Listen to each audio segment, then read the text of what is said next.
Question है, एक व्यक्ति कुछ संतरे 1 रुपए में 25 की दर से खरीदता है। यानी कि 1 रुपए में कितने संतरे खरीदता है? 25 संतरे खरीदता है। लेकिन फिर प्रश्न में ये पूछा गया है कि वह 1 रुपए में कितने संतरे बेचे। 25 संतरे उसने खरीद तो लिए हैं 1 रुपए में, लेकिन पूछा ये जा रहा है कि 1 रुपए में कितने संतरे बेचे, क्योंकि अगर वह 1 रुपए में 25 संतरे ही बेच देगा तो उसको लाभ भी नहीं होगा, ना ही उसको हानि होगी। लेकिन प्रश्न में तो ऐसा कहा गया है कि 25% का लाभ होना चाहिए। तो प्रश्न में हमें ये बताना है कि 1 रुपए में कितने संतरे उस व्यक्ति को बेचने होंगे, जिससे कि उस व्यक्ति को 25% का लाभ हो। तो यहाँ पर आप एक कॉन्सेप्ट को समझिए कि जैसा कि 20 रुपए है हमारे पास, जैसा कि यहाँ पर प्रश्न में 1 रुपए दिया हुआ है, हम यहाँ पर समझने के लिए आप ऐसा मान सकते हो कि 20 रुपए है हमारे पास और 20 रुपए की हम कोई वस्तु खरीदते हैं। माना कि उस वस्तु का जो क्रय मूल्य है वो 4 रुपए है, या फिर आप मान सकते हो 5 रुपए, 6 रुपए, कुछ भी मान सकते हो। जैसा कि आपने मान लिया कि वस्तु का जो क्रय मूल्य है वो 5 रुपए है, यानी कि एक वस्तु जो है ना वो 5 रुपए की आती है और 20 रुपए आपके पास है, तो आप उससे कितनी वस्तु खरीद पाओगे? आप 4 वस्तु खरीद पाओगे। इस तरह से आप समझ सकते हो कि अगर किसी वस्तु का क्रय मूल्य 5 रुपए है और 20 रुपए आपके पास है, तो 20 रुपए से आप कितनी वस्तु खरीद सकते हो? 4 वस्तु खरीद सकते हो। लेकिन अब यहाँ पर हम उस वस्तु को बेचेंगे, तो अब ऐसा जैसा कि प्रश्न में देखिए, प्रश्न में ऐसा ही तो कहा गया है ना कि 1 रुपए में 25 की दर से खरीदता है। 1 रुपए में 25 वस्तुएं आती है और यहाँ पर आपने देखा कि 20 रुपए में कितनी वस्तु आ रही है? 4 वस्तुएं आ रही है। जिस हिसाब से हमने यहाँ पर क्रय मूल्य माना है उसके अनुसार तो यहाँ पर कितनी वस्तुएं आ रही है? 4 वस्तुएं आ रही है 20 रुपए में। अब प्रश्न में ऐसा कहा गया है कि 1 रुपए में कितने संतरे बेचे, यानी कि यहाँ पर जो क्रय मूल्य के लिए रुपए दिए हुए थे वो भी 1 रुपए थे और विक्रय मूल्य के लिए भी यहाँ पर पूछा गया है जो वो मूल्य 1 रुपए ही है। जैसा कि आप यहाँ पर देख सकते हो कि हमने यहाँ पर जब वस्तु को खरीदा है तो हमारे पास 20 रुपए थे, लेकिन अब हम ये देख रहे हैं कि हम वस्तु को बेचेंगे, लेकिन रुपए हमारे पास कितने हैं? 20 रुपए, यानी कि 20 रुपए में हम उस वस्तु को कितना बेचेंगे। इस तरह से आप यहाँ पर समझिए कि यहाँ पर जो ये 20 रुपए है ना, ये हमको सामान ही लेना है, चाहे वस्तु को हम खरीद रहे हैं चाहे हम वस्तु को बेच रहे हैं, क्योंकि प्रश्न के अनुसार हम समझ रहे हैं ना।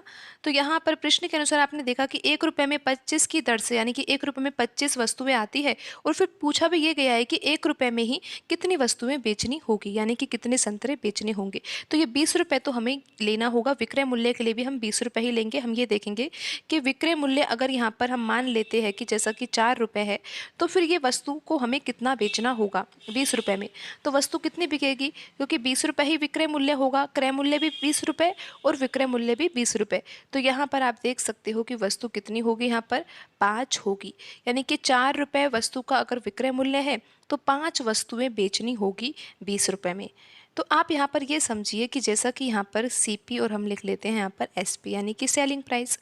कॉस्ट प्राइस आपने देखा कि 5 रुपए है, तो यहाँ पर हम 5 लिख सकते हैं। फिर यहाँ पर अनुपात, और आपने देखा विक्रय मूल्य कितना है? 4, यानी कि 5 रुपए की वस्तु है उसको 4 रुपए में बेचा जा रहा है, तो 20 रुपए ही खर्च करने हैं। तो आपने देखा कि 20 रुपए ही खर्च करने हैं, तो यहाँ पर 20 रुपए में अगर वस्तु का मूल्य 5 रुपए है तो 4 वस्तुएं खरीदी जाएगी, तो यहाँ पर क्रय की गई वस्तु तो 4 हो जाएगी और विक्रय की गई वस्तु कितनी होगी? 5 होगी, क्योंकि यहाँ पर वस्तु का विक्रय मूल्य 4 है और 20 रुपए ही खर्च करने हैं, तो यहाँ पर आ जाएगा ये 5। तो अब आपको यहाँ पर ये समझना है कि जैसा कि अगर मूल्य समान होता है ना, जैसा कि प्रश्न में समान है 1 रुपए और ये 1 रुपए, क्रय मूल्य के लिए भी 1 रुपए ही दिया हुआ है और विक्रय मूल्य के लिए भी 1 रुपए ही दे रखा है। तो यहाँ पर आप मात्रा देखिए या फिर आप देखिए वस्तुओं की संख्या। जैसा कि यहाँ पर क्रय मूल्य के लिए संख्या 4 है और विक्रय मूल्य के लिए ये संख्या कितनी है? 5। आपने देखा कि मूल्य का अनुपात अगर 5 से 4 है ना, तो वस्तु का अनुपात 4 से 5 है। यानी कि जो मूल्य का अनुपात है ना, उसका उल्टा अनुपात किसका है? वस्तुओं की संख्या का अनुपात। मूल्य का अनुपात 5:4 है, तो यहाँ पर संख्या का अनुपात कितना है? 4:5, यानी कि उल्टा कर दिया गया है।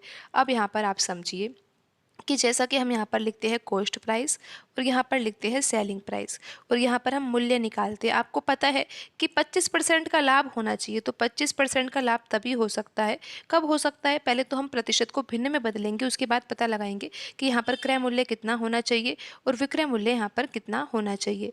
तो 25% को अगर भिन्न में बदलेंगे तो यहाँ पर आ जाएगा 25/100, और जब इसको हल किया जाएगा यानी कि किसी पहाड़े से काट दिया जाएगा, 25 के पहाड़े से ही काटेंगे तो ये 1/4 के बराबर आ जाएगा। तो 25% का जो भिन्न रूप होता है वो किसके बराबर होता है? 1/4 के बराबर होता है। तो यहाँ पर 25% का लाभ हो रहा है। अगर यहाँ पर जो बट्टे में लिखा हुआ है 4, इसको हम मान लेते हैं कि वस्तु का क्रय मूल्य है, तो 25% का लाभ तभी हो सकता है, कब हो सकता है? आप देखिए कि 4 का 25% होता है 1 के बराबर। अगर वस्तु का क्रय मूल्य हमने 4 यूनिट माना है और 25% का लाभ हो रहा है, तो इसका सीधा सा अर्थ तो ये है कि 1 यूनिट का लाभ हो रहा है, और 1 यूनिट का लाभ तभी हो सकता है जब 4 रुपये में खरीदी गई वस्तु को 5 रुपये में बेच दिया जाए, तभी लाभ हो सकता है। तो यहाँ पर जो मूल्य के बीच में, यानी कि क्रय मूल्य और विक्रय मूल्य के बीच में जो अनुपात है वो 4:5 है। अब आपको पता है कि यहाँ पर जो ये राशि है 1 रुपये और यहाँ पर भी 1 रुपये ही है, तो ये तो बराबर है, और जब बराबर होता है तो यहाँ पर जो संख्या है ना, उसका अनुपात तो हम निकाल ही सकते हैं। यहाँ पर जो ये मूल्य का अनुपात 4:5 है, तो संख्या का अनुपात हो जाएगा 5:4। इस तरह से आपको यहाँ पर समझना है। अब आप यहाँ पर देखिए कि जो क्रय मूल्य यानी कि क्रय की गई वस्तुएं कितनी है, 25 है। 1 रुपये में 25 की दर से खरीदी जाती है, यानी कि 1 रुपये में कितनी वस्तु आती है, 25 वस्तुएं आती है। यानी कि यहाँ पर आप देखिए कि जो क्रय की गई वस्तु है उसकी संख्या 5 है, और प्रश्न के अनुसार ये वैल्यू किसके बराबर है, 25, यानी कि 25 वस्तुएं हैं। तो यहाँ पर आप ये देखिए कि 5 यूनिट की वैल्यू 25 के बराबर है, तो यहाँ पर 5 का ही तो गुणा किया गया होगा। उसी प्रकार अगर हमें ये पता लगाना है कि 1 रुपये में कितनी वस्तुएं बेची जाएगी या फिर कितने संतरे बेचे जाएंगे, तो यहाँ पर आप देखिए कि जो बेची गई वस्तुओं की संख्या है वो कितनी है, 4 यूनिट है। तो हमें 4 यूनिट की वैल्यू ज्ञात करनी है, तो यहाँ पर भी हम 5 का ही गुणा करेंगे, जैसा कि यहाँ पर 5 का गुणा किया है। तो यहाँ पर कितनी वस्तुएं आ जाएगी, 20 वस्तुएं आ जाएगी। जैसा कि आपने देखा कि यहाँ पर 25% का लाभ तभी हो सकता है जब यहाँ पर 1 रुपये में अगर 25 की दर से वो वस्तु खरीदी गई है, यानी कि 1 रुपये में 25 संतरे खरीदे गए हैं, लेकिन 25% का लाभ तब होगा जब 1 रुपये में 20 संतरे बेचे जाएंगे।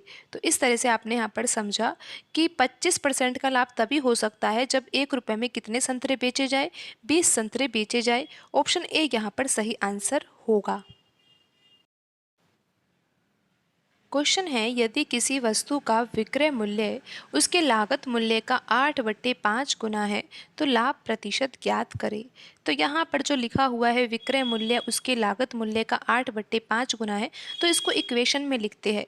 तो यहाँ पर आपको समझ में आ रहा होगा कि जो विक्रय मूल्य है वो किसके बराबर है, लागत मूल्य यानी कि क्रय मूल्य का 8/5 गुना है। तो यहाँ पर हम लिख लेते हैं क्रय मूल्य का 8/5 गुना।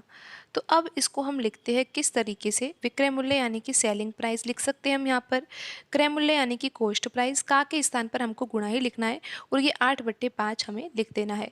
तो यहाँ से अब हम विक्रय मूल्य और क्रय मूल्य के बीच में अनुपात निकाल लेते हैं। तो यहाँ पर विक्रय मूल्य है और तो यहाँ पर अब बराबर में क्या आएगा, 8/5 आएगा।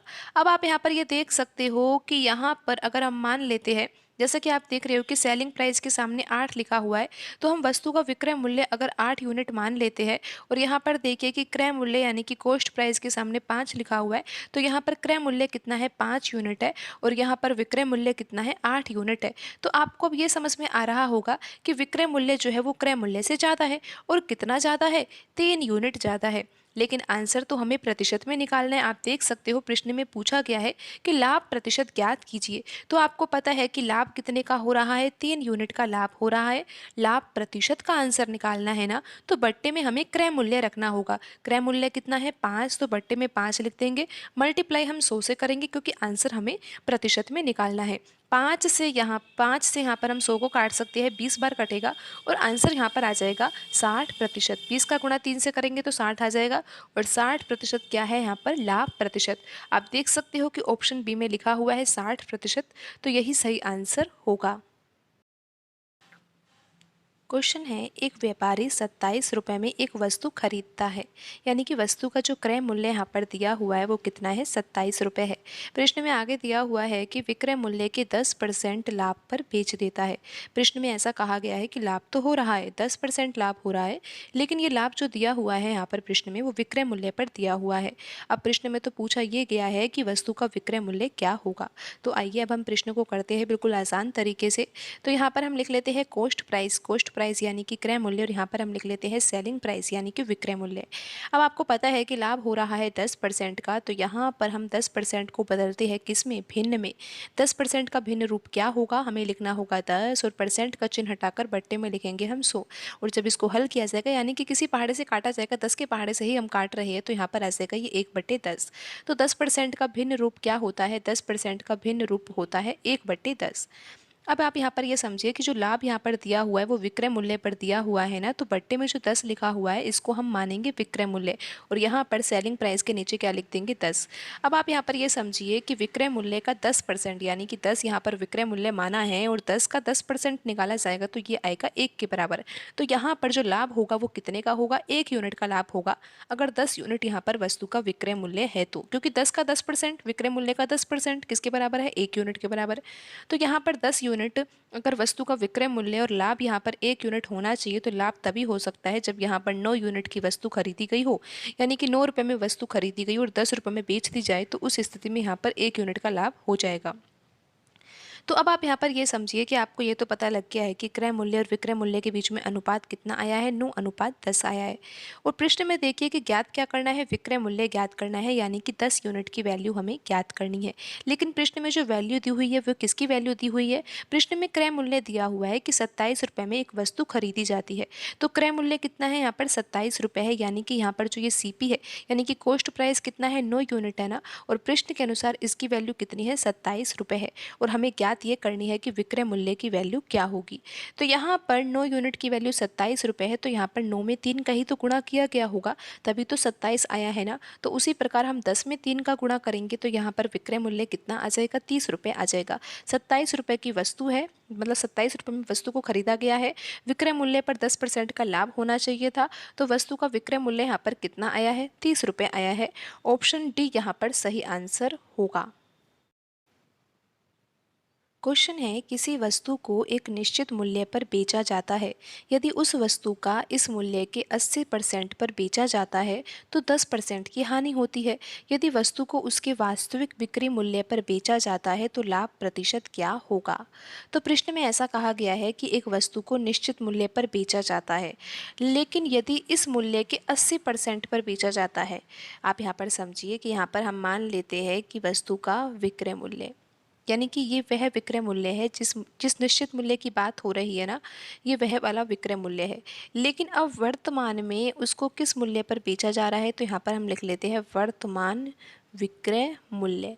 दोनों विक्रय मूल्य अलग है, क्योंकि आपको यहाँ पर ये समझना है कि यहाँ पर दिया हुआ है कि किसी वस्तु को एक निश्चित विक्रय मूल्य पर, निश्चित मूल्य पर बेचा जाता है, तो वह विक्रय मूल्य हमने निश्चित मूल्य वाला विक्रय मूल्य ही लिख दिया यहाँ पर। फिर आगे दिया हुआ है कि उस वस्तु को इस मूल्य के, यानी कि जो ये निश्चित विक्रय मूल्य है ना, इस मूल्य का हमें 80% लेना है और 80% में उस वस्तु को बेचा जा रहा है। यानी कि अगर वस्तु का विक्रय मूल्य अगर हम 100 मान लेना, तो वस्तु को अब कितने में बेचना है, 80 में बेचना है। तो इस तरह से आपको यहाँ पर समझना है। और अगर अनुपात निकाला जाएगा तो ये अनुपात आ जाएगा 5:4। तो यहाँ पर विक्रय मूल्य और वर्तमान विक्रय मूल्य के बीच में जो अनुपात का संबंध आया है वो कितना आया है, 5:4 आया है। फिर आगे आप ये समझिए कि अगर वर्तमान विक्रय मूल्य पर बेचा जाता है ना, यानी कि 5 में ना बेचकर अगर 4 में बेच देते हैं ना, तो फिर क्या होता है, 10% की हानि होती है। तो अब आप यहाँ पर समझिए कि 10% की हानि कब होगी। 10% का अगर हम भिन्न रूप लिखेंगे तो ये आएगा 10/100, और जब इसको हल किया जाएगा तो ये 1/10 के बराबर होगा। यानी कि 10% को हम क्या लिख सकते हैं, 1/10 लिख सकते हैं। तो यहाँ पर अब हम लिख लेते हैं क्रय मूल्य, यानी कि अगर हानि हो रही है तो हानि का संबंध तो क्रय मूल्य और विक्रय मूल्य के बीच में ही होगा ना। हमें ये पता होना चाहिए कि वस्तु कितने में खरीदी गई है, कितने में बेची गई है, तभी तो हम ये पता लगा पाते हैं कि हानि कितनी हो रही है। हानि हमें पता है 10% के, तो यहाँ पर अब क्रय मूल्य और विक्रय मूल्य हमें क्या लेना होगा, आप यहाँ पर ध्यान से समझिए कि 10% बराबर 1/10 के है। तो यहाँ पर आप देखिए कि ये बट्टे में जो 10 लिखा हुआ है ना, इसको तो हम क्रय मूल्य मान रहे हैं, और हानि 10% की हो रही है, तो 10 का 10% होता है 1 के बराबर। तो 1 की यहाँ पर हानि हो रही है, और 1 की हानि तभी हो सकती है जब 10 यूनिट की वस्तु को, यानी कि 10 रुपये की वस्तु को 9 रुपये में बेच दिया जाए। तो यहाँ पर आपको पता है कि जब यहाँ पर 5 रुपए की वस्तु यानी कि 5 रुपए में अगर वस्तु को बेचा जाना चाहिए था तो यहाँ पर लाभ होता या हानि होती उसके बारे में अभी हमें कोई जानकारी नहीं है। लेकिन इतना ज़रूर पता है प्रश्न के अनुसार कि 5 में ना बेचकर जब हम ये गलती कर देते हैं कि वस्तु को 4 में बेच देते हैं ना, तो 10% की हानि हो जाती है। यानी कि हमने जो ये 10 रुपये वस्तु का क्रय मूल्य माना है और उससे हमने ये विक्रय मूल्य निकाला है, ये जो 9 यूनिट आ रहा है ये इसी 4 यूनिट के ही बराबर है, क्योंकि 4 यूनिट में जब बेचा गया है तभी तो यहाँ पर 10% की हानि हुई है ना। तो यहाँ पर ये दोनों विक्रय मूल्य जो है वो बराबर होने चाहिए, लेकिन ये बराबर नहीं है तो इसको बराबर हम कर देते हैं। तो यहाँ पर अगर हम 9 का गुणा कर दे और 9 में अगर हम 4 का गुणा कर दे तो यहाँ पर ये वैल्यू बराबर हो जाएगी। लेकिन अब ये ध्यान दीजिए कि ये तो सब अनुपात ही है, तो यहाँ पर अगर 9 का गुणा किया है तो यहाँ पर 9 का गुणा करना होगा और यहाँ पर 4 का गुणा किया है तो यहाँ पर 4 का गुणा करना होगा। अब देखते हैं कि यहाँ पर क्या संबंध आता है। 5 का गुणा 9 से करेंगे तो 45 आएगा, 4 गुणा 9 करो चाहे 9 गुणा 4 करो तो कितना आता है, 36 आता है। तो यहाँ पर हम 36 लिख देते हैं और 10 गुणा 4 करने पर 40 आता है। अब आप ये समझिए कि 40 रुपये वस्तु का क्रय मूल्य है। अगर वस्तु को 36 रुपये में बेचा जाता है तो 10% की हानि हो जाती है।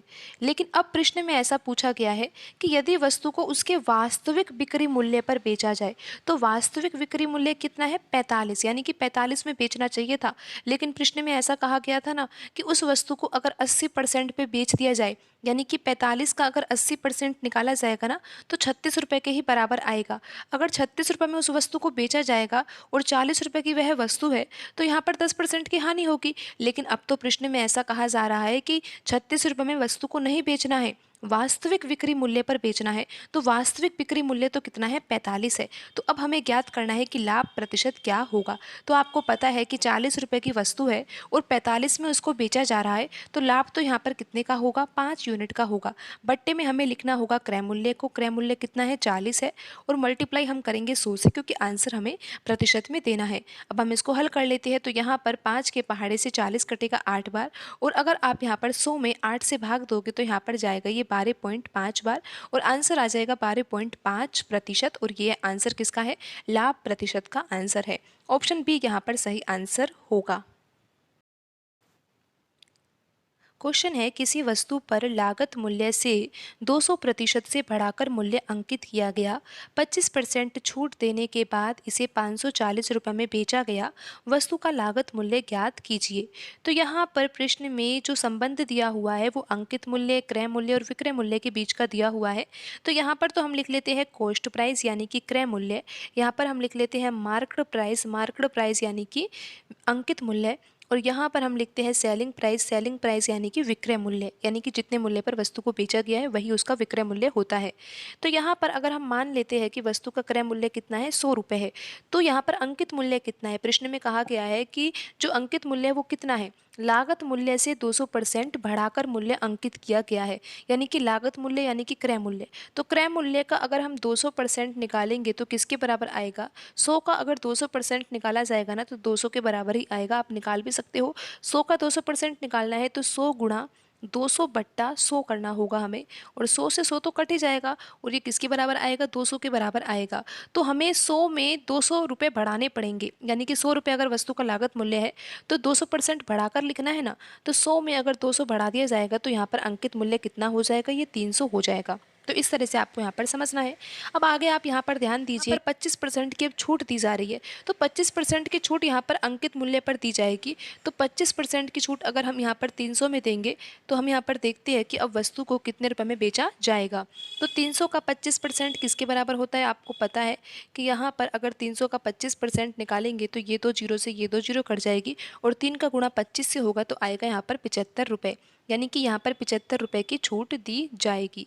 तो 300 में से अगर हम 75 रुपये घटाएंगे तो यहाँ पर कितना आ जाएगा, ये आ जाएगा विक्रय मूल्य कितना, 225 रुपये आ जाएगा। तो अब आप यहाँ पर ये समझिए कि 25% की छूट देने के बाद इसे 540 रुपये में बेचा जाता है। लेकिन यहाँ पर जो हमने ये 100 रुपये से माना है कि 100 रुपये यहाँ पर क्रय मूल्य है, फिर 300 यहाँ पर अंकित मूल्य और 225 क्या है, यहाँ पर विक्रय मूल्य है। तो यहाँ पर ये 225 यूनिट जो है वो विक्रय मूल्य है, लेकिन प्रश्न के अनुसार यहाँ पर जो विक्रय मूल्य दिया हुआ है वो कितना है, 540 रुपये है। तो यहाँ पर 225 यूनिट की वैल्यू किसके बराबर है, 225 यूनिट यहाँ पर बराबर किसके है, 540 के है। तो यहाँ पर हम 1 यूनिट की वैल्यू निकालेंगे तो 1 यूनिट किसके बराबर आएगा, 540 बट्टा 225। तो 1 यूनिट की वैल्यू कितनी आ जाएगी, 540 बट्टे 225। लेकिन प्रश्न में ज्ञात क्या करना है, वस्तु का लागत मूल्य ज्ञात करना है, यानी कि वस्तु का हमें क्रय मूल्य ज्ञात करना है। और क्रय मूल्य कितना है, 100 यूनिट है। जब 1 यूनिट बराबर यहाँ पर 540 बट्टा 225 है, तो फिर यहाँ पर 100 यूनिट की वैल्यू क्या होगी, इसके लिए यहाँ पर हम 100 से गुणा कर देंगे। अब हम इसको हल कर लेते हैं। 25 के पहाड़े से ये दोनों संख्याएं कट जाएगी, तो यहाँ पर आ जाएगा 9, यहाँ पर आएगा 4। 9 के पहाड़े से 540 कटेगा कितनी बार, 60 बार कटेगा। और 60 का गुणा 4 से किया जाएगा तो यहाँ पर आंसर आ जाएगा 240 रुपये। यानी कि उस वस्तु का क्रय मूल्य कितना है, 240 रुपये है। यहाँ पर ऑप्शन बी सही आंसर होगा।